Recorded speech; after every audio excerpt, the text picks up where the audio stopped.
Praise the lord. 30 రోజుల్లో మీ నాలుకను నియంత్రించవచ్చు.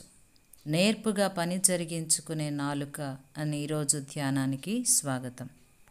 న్యాయాధిపతుల గ్రంథం 16వ అధ్యాయం 15వ వచనంలో డెలీలా పలికిన మాటలు. అప్పుడు ఆమె, నాయందు నీకు ఇష్టం లేనప్పుడు నేను నిన్ను ప్రేమించుచున్నానని నీవెందుకు చెప్పుచున్నావు? ఇది వరకు నీవు ముమ్మారు నన్ను ఎగతాళి చేసి నీ గొప్ప బలం దేనిలో ఉన్నదో నాకు తెలుపకపోతివని అతనితో అనెను.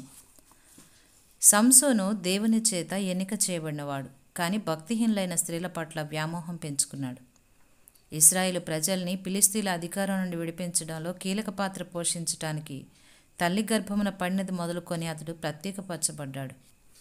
దేవుడు అతనికి అసాధారణమైన శక్తి సామర్థ్యాలను ఇచ్చి అతని తల వెంట్రుకలు ఎన్నడూ తీయబడకూడదని, అదే అతని బలరహస్యమని అతని తల్లిదండ్రులను హెచ్చరించాడు. సంసోను తన అద్భుతమైన కండబలంతో ఎదుటివారిని ఎన్నోసార్లు చావుదెబ్బ కొట్టాడు.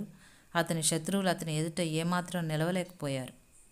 ఆ తర్వాత అతడు ఫిలిష్తీయురాలైన డెలీలా అను దురాశ యుక్తి గల ఒక స్త్రీ ప్రేమలో పడ్డాడు.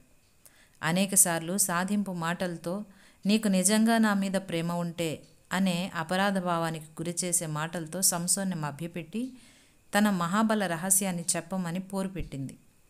తర్వాత ఆర్థిక ప్రయోజనం ఆశించి అతని నమ్మకాన్ని వమ్ము చేసి ఆ రహస్యాన్ని అతని శత్రువులకి చేరవేసింది. వారు అతని తలను నున్నగా గొరిగి ఇతర మనుషుల వలె అతన్ని బలహీనపరిచారు.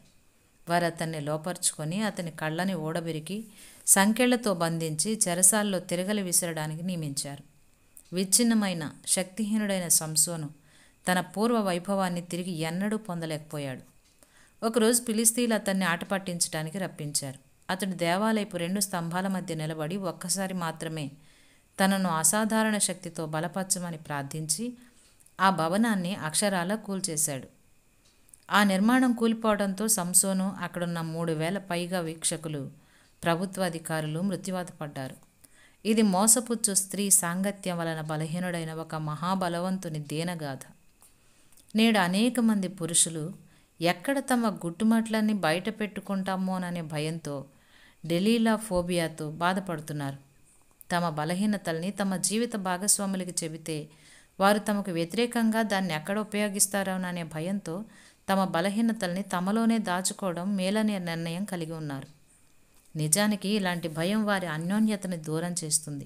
పురుషుడైనా స్త్రీ అయినా తమ జీవిత భాగస్వామి తమతో పంచుకున్న వ్యక్తిగత భయాల్ని, బలహీనతల్ని తమకు అనుకూలంగా మలుచుకొని ప్రతీకార చర్యలకి పాల్పడతారా అంటే చెప్పడం కష్టమే. నేర్పుగా పని జరిగించుకోవడం అనేది నాలుకను యుక్తితో, స్వార్థంతో ఉపయోగించుకునే చర్య.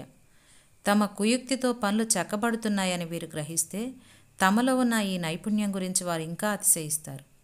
ఇలాంటి ఎత్తుగడలతో అపరాధ భావం నుండి తాము అమాయకులమని, అనేక పరిస్థితుల కారణంగా కృంగిపోయిన బాధితులమని చెప్పుకునే స్థితికి దిగజారుతారు. ఇంకా తమకున్న ఈ సామర్థ్యంతో ఇతరుల్ని ప్రభావితం చేయడంలో ఆనందం పొందుతారు. ఆవిడ నేను ఎలా చెబితే అలా చేస్తుంది అని గొప్పలు చెప్పుకునే పురుషుల గురించి నేను విన్నాను. నేర్పుగా పని జరిగించుకునేవారు యుక్తిగా ప్రవర్తిస్తూ తమ స్వార్థపూరిత ఉద్దేశాలకి ముసుగు వేసుకుంటారు. కానీ అనేక మంది వారి కాపట్యాన్ని సూక్ష్మంగా గుర్తిస్తారనే సంగతి మర్చిపోతారు. వారి స్వభావం గురించి ప్రజలకు తెలిస్తే ఇక వారు తమ విశ్వసనీయతని కోల్పోతారు. వారి రహస్య ఉద్దేశాలు ప్రజలకు అర్థమైనప్పుడు వారిపై అలాంటి వారిని అనుమానిస్తూ ఒక పీడను తప్పించుకున్నట్టు వారిని తిరస్కరిస్తారు. కొంతమంది ఇలా నేర్పుగా పని జరిగించుకునే వారి ఉద్దేశాలని వారి ముఖం మీదే ధైర్యంగా ప్రశ్నిస్తారు.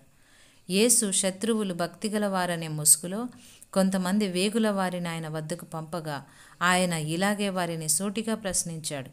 ఆ వేగుల వారు యేసును రోమా ప్రభుత్వానికి వ్యతిరేకంగా మాట్లాడినట్లు మాటల్లో ఆయన పట్టుకోవాలని ప్రయత్నించారు. ఆయన యథార్థతని, నిష్పాక్షికతని ప్రస్తుతించే ప్రయత్నం చేశారు. ఆ తర్వాత ఆయన్ను ఒక ప్రశ్న వేసి ఆయన చెప్పే జవాబు ఆధారంగా ఆయన్ని చెరసాల పాలు చేయాలని తలంచారు. మనము కైసరుకు పన్నిచ్చట న్యాయమా కాదా అని ఆయన అడిగారు. ఆయన వారి కుయుక్తిని ఎరిగి మీరెందుకు నన్ను శోధించుచున్నారు అని వారిని అడిగాను. రోమా చక్రవర్తి అయిన కైసరికి చెల్లించాల్సినవి కైసరుకు, దేవునికి చెల్లించాల్సినవి దేవునికి చెల్లించాలని ఆయన జవాబు చెప్పాడు. వారి మోసపూరితమైన మాటలకి ఆయన గురి కాలేదు. అలాగే ఆయన ఎవరిని మభ్యపెట్టినట్లుగా ఎక్కడ వ్రాయబడలేదు.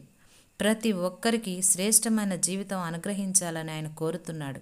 కానీ వారు తమకు మేలు చేయని భిన్నమైన ఎంపికను కోరుకున్నప్పుడు సైతం ఆయన వారి నిర్ణయానికి వారిని విడిచిపెట్టాడు. ఈ విషయంలో మనం ఆయన మాదిరిని అనుకరించటం మనకెంతో ప్రయోజనకరం. మభ్యపెట్టడం అనేది ఒక వంచన. అది ఒక వ్యక్తికున్న స్వేచ్ఛా చిత్తాన్ని లాగేసుకునే ప్రయత్నం చేస్తుంది. దేవుని పిల్లలు అలాంటి ప్రవర్తనను అనుసరించకూడదు, దానిని సహించను కూడదు.